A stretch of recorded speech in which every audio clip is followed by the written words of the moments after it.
The average British household now spends £312 a year on laundry, detergent, softener, dryer sheets, stain removers. Your grandmother spent about 9 pence a week, and her sheets lasted 30 years. Number 19 on this list is so effective at whitening that a major British detergent brand quietly removed a competing product from shelves in 2011. Number 6 uses something already in your cupboard to strip odors that modern fabric softener actually locks in. And number 2 was taught in school home economics classes until 1987, then dropped because it made store-bought stain remover look like a scam.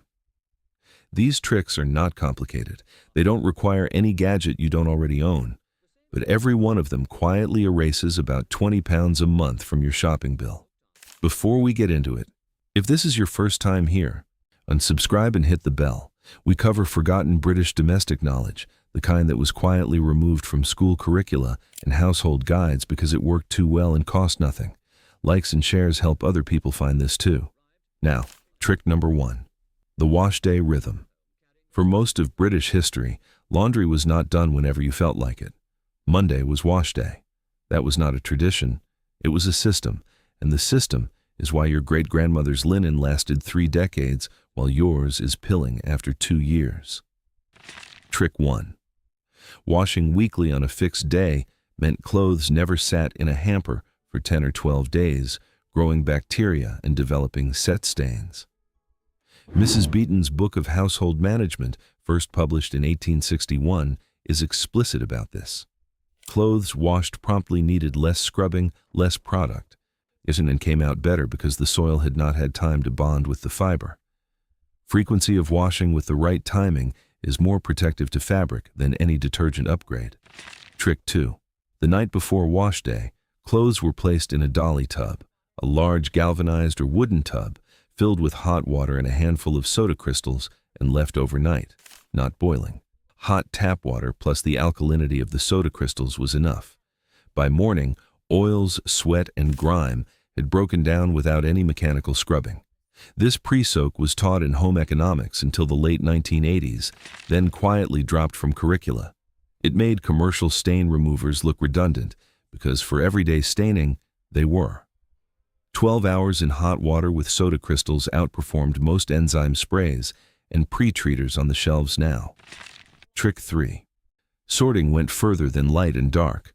British households sorted by soil level, lightly worn blouses in one pile, heavily worked shirts and grimy work clothes in another. Clean items were never washed in water already used for filthy ones. The result of each wash was better across every pile. Trick 4. The wash water was not thrown away after the first load. It was reused in sequence, whites first in the freshest, hottest water, then lighter colors, then darks, then heavily soiled work clothes, then floor cloths last. The water got progressively dirtier, but each category still came out cleaner than it would have done shared with the worst items from the start. This was not just frugality. It was a logical system with better outcomes than the modern default of starting from scratch and using full fresh water for every wash. Trick 5. And after every hot wash, the cold rinse. Hot water opens fabric fibers. A cold final rinse causes them to contract, tightening the weave slightly and reducing pilling, shrinkage, and color bleed over repeated washes. Modern machines allow you to add a cold rinse cycle as an extra step. It takes 4 minutes and it genuinely extends garment life over years of washing. The stain pantry. The modern stain removal aisle sells 27 different products. British households before the 1970s used 5 or 6 things already in the kitchen and had a higher success rate on most common stains. The difference was understanding what a stain actually is before trying to remove it. Trick 6. White vinegar in the rinse cycle. Fabric softener coats fabric fibers in a thin layer of fatty chemicals. The coating feels soft, but it traps odor-causing bacteria inside the weave, which is why a jumper that smelled fine coming out of the wash smells like sweat again within an hour of wearing. 1 cup of white vinegar in the rinse compartment strips that residue, neutralizes the alkalinity left by detergent, and leaves fibers clean rather than coated. It also acts as a mild antibacterial. The vinegar smell disperses entirely during drying. Trick 7. Salt on red wine while it is still wet. Osmosis pulls liquid out of fabric before it sets. Tip a generous amount of salt directly onto the wet stain, leave it 5 minutes, then rinse in cold water. Cold is essential here. Hot water sets tannin-based stains permanently. This works on fresh red wine, blackcurrant, and fruit juice. On a dried stain, it is largely ineffective. So the window is short. Trick 8.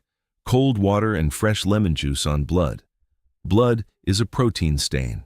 Hot water cooks the protein into the fabric in the same way heat sets an egg, and once that happens, removal becomes very difficult. Cold water rinses the blood out before it sets. The citric acid in lemon juice breaks down the remaining hemoglobin without damaging the fabric. This works consistently and costs nothing. It should be the first thing you reach for. Trick 9. Sunlight as a free bleach. Hanging white or cream fabric in direct sunlight is an active whitening treatment, not just a drying method. Ultraviolet light breaks down the chemical bonds of chromophore molecules, the molecules responsible for color in stains. White cotton, left on a line in full summer sun, comes back brighter than it went out. This is also why you should not leave colored fabrics in prolonged direct sun, since UV breaks down those chromophores too. Trick 10. Bicarbonate of soda paste on armpit stains. The yellow staining under the arms of white shirts is not caused by sweat alone. It is a chemical reaction between sweat, the aluminum compounds in antiperspirant deodorant, and the fabric fibers. Bicarbonate of soda is mildly alkaline and works against the acidic component of the staining. Mix it with just enough water to form a firm paste, press it into the fabric, leave it an hour, then rinse and wash as normal. For older stains, adding a small amount of white vinegar to the paste creates a fizzing reaction that lifts the stain further. It outperforms most commercial armpit stain products and costs almost nothing. The whitening arsenal. Before synthetic detergents became standard in British homes in the 1950s, keeping whites genuinely white required knowledge rather than products. The methods were precise, chemically sound, and designed for fabric that needed to last for decades. Trick 11. The blue bag. Reckitt's Blue was a small block of synthetic ultramarine dissolved into the rinse water. It worked on the visual principle that a tiny amount of blue cancels the yellow tint that cotton develops with age. The human eye reads blue-yellow balance as neutral white. Modern optical brighteners and detergents use a similar approach through fluorescent chemicals, but Reckitt's Blue was gentler on the fibers themselves. Trick 12. Boiling whites in a copper pot with soda crystals. Before electric washing machines, a linen that had gone gray over months of use, sheets, pillowcases, tablecloths, was boiled on the stove with soda crystals dissolved in the water. The heat killed bacteria and broke down oils completely. The soda crystals softened the water and boosted the cleaning action. Modern washing machines do not reach those temperatures, which is one reason old white linen held its color for longer than modern cotton does at 60 degrees. Trick 13. Borax substitute as a pre-soak water softener.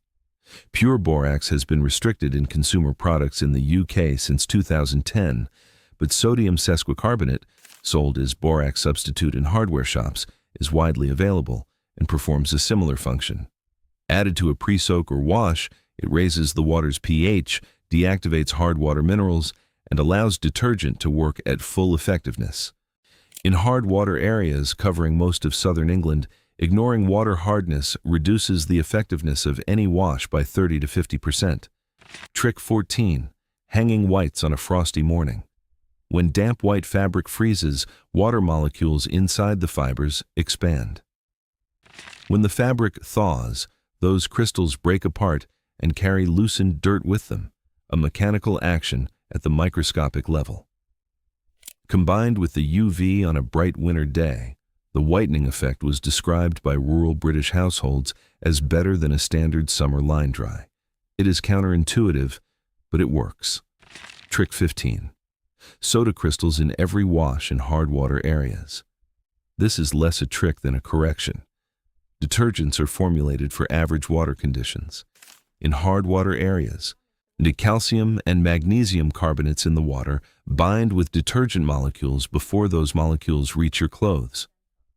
Adding half a cup of soda crystals to the drum restores the detergent's full effectiveness and allows you to use a third less of it. Over a year, that saving is measurable. Trick 16.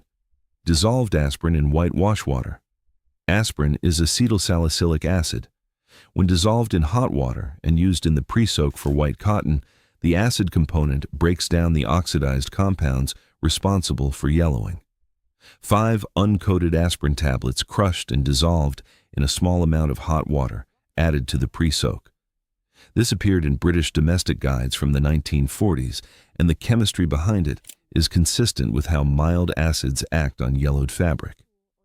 Trick 17. Cream of tartar for delicate whites. A cream of tartar, potassium bitartrate, is mildly acidic and acts as a gentle whitening agent for fine fabric like lace, muslin, and thin cotton blouse fabric that cannot withstand the alkaline conditions of soda crystal or borax treatments. A tablespoon dissolved in the rinse water for delicate items prevents yellowing without the risk of fiber damage. Trick 18. 3% hydrogen peroxide in the whitewash. Standard pharmacy-grade hydrogen peroxide added to a pre-soak releases oxygen molecules that break apart the chemical bonds in stain and yellowing compounds. Unlike chlorine bleach, it does not weaken cotton fibers with repeated use, and it breaks down into water and oxygen with no harmful residue. British households used this before commercial oxygen bleach products existed. Trick 19. Sodium percarbonate. Used correctly and bought loose. Sodium percarbonate is the active ingredient in commercial oxygen bleach products. When dissolved in warm water, it breaks down into hydrogen peroxide and soda ash, combining 2 of the most effective whitening mechanisms in one compound. It is available in bulk from cleaning suppliers at a fraction of the cost of branded equivalents, and gram for gram, it is significantly more concentrated than the branded products. In 2011, a major British cleaning brand discontinued a powder oxygen bleach line within months of a competing loose powder sodium percarbonate product gaining visibility online. The reformulated replacement product was less concentrated. It used at the correct ratio, 1 tablespoon per 5 liters of warm water as a pre-soak. Sodium percarbonate whitens fabric at a consistency that most branded products sold at 3 times the price cannot match. The drying discipline. Drying is where most modern households quietly lose the most fabric life. Tumble drying pulls fibers apart mechanically on every single cycle. The heat compounds the damage. Hanging incorrectly deforms collars, stretches shoulders, and creates crease patterns that are harder to remove. The post-war British approach to drying was deliberate and specific. Trick 20. Line order and airflow. Heavy items, shirts, trousers, towels, go on the outer positions on the line where they catch the most breeze. Lighter items go toward the middle. Sheets should be folded once over the line, not draped fully. Déchat so air circulates through both layers. Items hung touching each other dry slowly and can develop a musty smell before they are fully dry. Spacing is not optional. Trick 21. South-facing lines for maximum UV and drying time. In the United Kingdom, the sun tracks through the southern sky all day.